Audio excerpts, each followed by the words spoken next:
శ్రీకాకుళంలో చావుల ఘోష వినపడడం లేదా?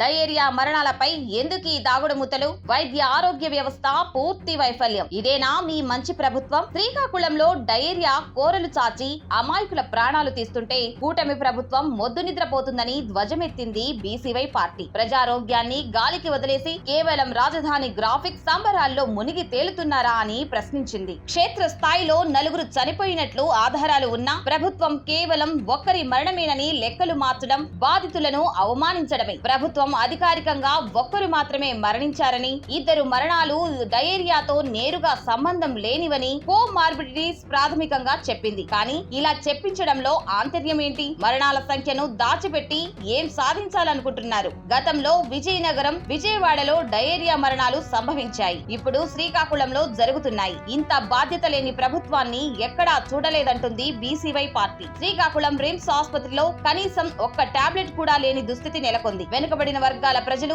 చికిత్స అందక విలవిల్లాడుతుంటే అధికార యంత్రాంగం ఎక్కడ ఉంది? కనీసం స్వచ్ఛమైన తాగునీరు అందించలేని ప్రభుత్వం స్టిక్కర్లు అంటించుకోవడంలో చూపే శ్రద్ధ ప్రజల ప్రాణాలు కాపాడడంలో ఎందుకు చూపడం లేదు? మున్సిపాలిటీలో మెడికల్ ఆఫీసర్ల పర్యవేక్షణ ఏమైంది?